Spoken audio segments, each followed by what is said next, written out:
Hey everyone, Irit here with a new process video for Pink and Paper, and this is the second layout I'm creating this month using the Maggie Holmes Flourish collection, and you can see the first one here on my channel as well as the supplies that I got to create these two layouts. Now obviously I have a ton left over, so you know, what I show you in the unboxing video can last you for at least, I would say probably 4 more layouts. So, yeah, but as part of the design team, I only do 2 posts every month. So I really try to make the most and out of the supplies and use my favorite bits. And this one is a bit a different style.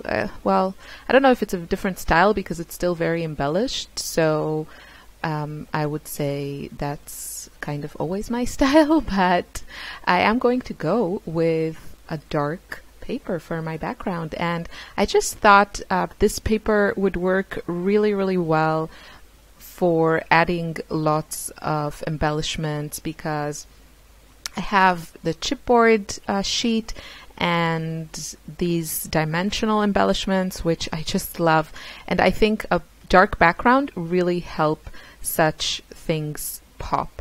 And yeah, and I wanted to try something different. Actually, when I was, you know, auditioning different papers for these photos, everything kind of looked, they kind of looked good on all of the papers in this collection. So it was just mostly deciding on which style I was going with. And just to use just a bit of pops of color and help the photos pop even more, I'm going to mat them on a couple of pattern papers.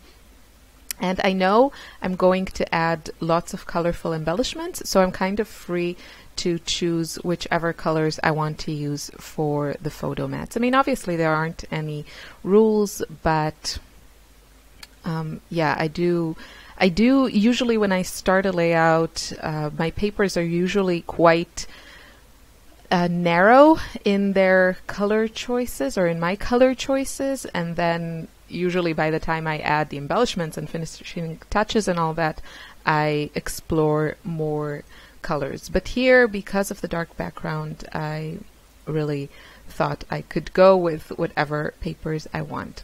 So the photos are just 2 selfies that I took of all of us, which is quite a rare occasion. Yeah, I do take selfies, especially with my girls, but my husband is, I would say, even though, you know, he is quite you know, he knows how to use computers and phones and everything quite well. He's 10 years older than me, or almost 10 years older than me, and he's not in any type of social media, and that's just not something he's interested in any way. And also the whole sharing thing is just not a part of his life at all. So I tend to kind of also respect that and rarely include him in my videos, but in this case the photos were just so cute that I really wanted to scrap them. And I thought, you know, they have like a bit of color in them. Lily has this purple shirt and there's a bit of blue in the background, so I thought they would be really fun to use with this design and lots of colorful embellishments and just kind of a playful look. So I really think this is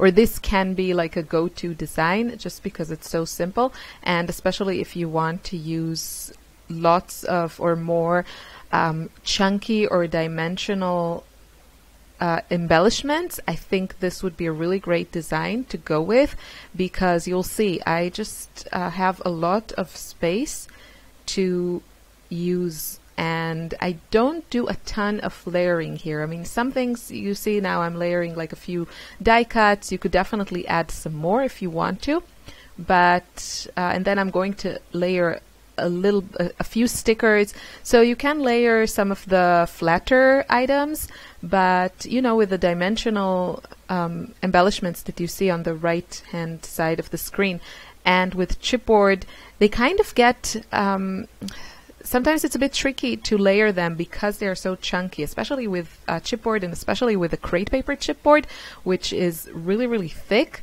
I have removed a few of the chipboard layers in the past to just have a little less dimension.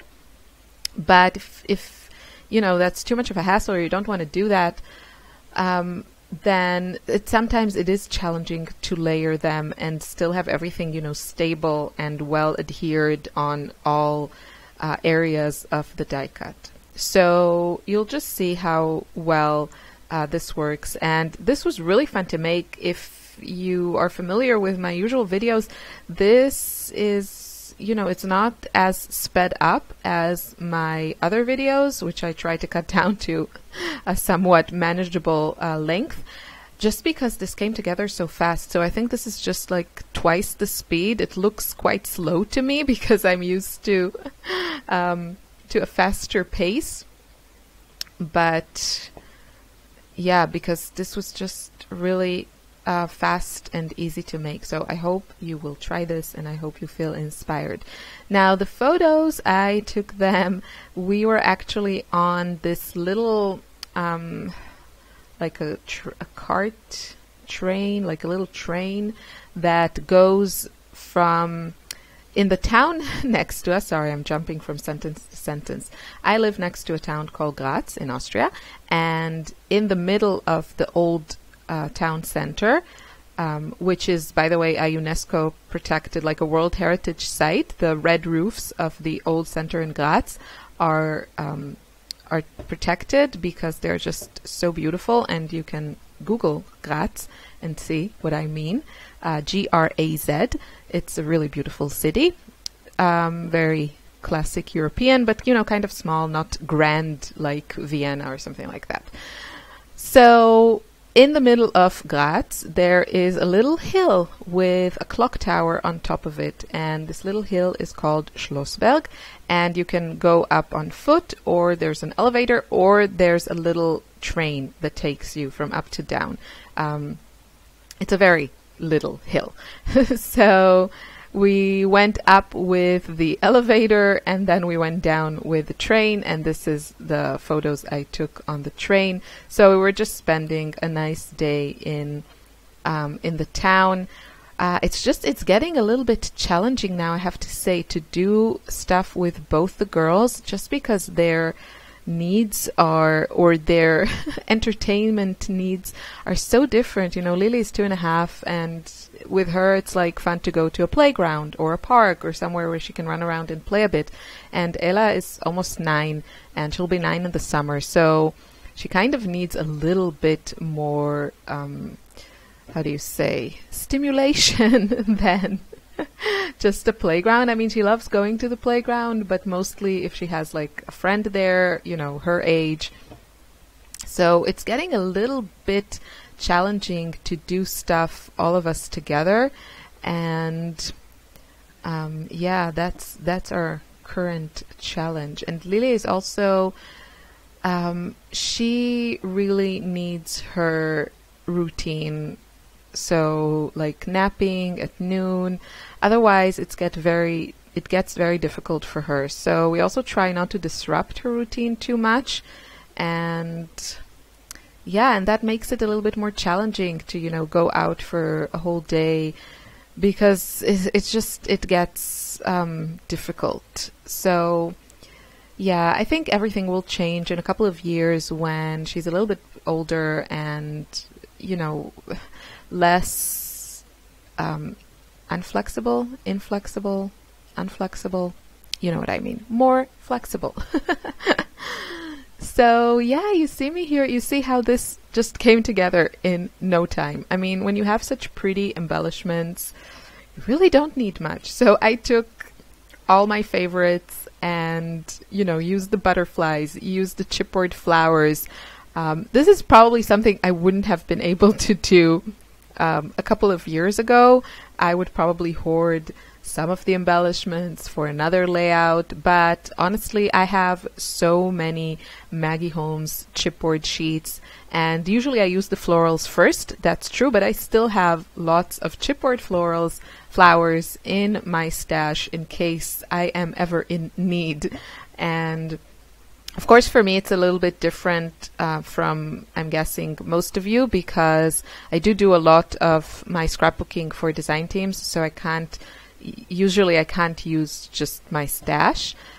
But I have learned to, after, being on teams for years, to really just use what I love and try. I don't always succeed, but try not to hoard things for, a better layout, for a better photo, for the perfect photo, for something prettier, or I don't know what's going on in my head, but that happened a lot. So I really, really enjoyed making this, and this was just so much fun to create. I really love the finished result, and I think you will agree that everything just pops off that dark background. Now, I kept it pretty simple, but I had all kinds of ideas. Like I thought about distressing the edges of the dark paper just a little bit, kind of ripping them and then letting another paper peek beneath it.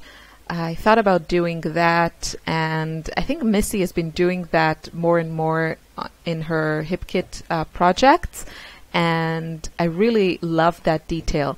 But I felt I had so much going on that I kind of didn't, and I really liked how it looked. I didn't really want to mess with it, so that's why I kept it simple. But yeah, such a great way of using lots of chipboard. The only problem with the dark background is, adding journaling can be a little bit challenging. I mean, you can add it with a white pen, but this particular paper has also these cream dots or white dots. So it's very high contrast, and I don't think a white pen would work here either. You could type them and then add some strips of, paper or cardstock or whatever you typed your journaling on. Or, of course, you can add some hidden journaling. That would be great as well. So this is my finished page. I had a lot of fun making that. I think I said that already. I wish you a wonderful day, and make sure you check out the Pink and Paper shop for these goodies and more. Thanks for watching. Bye.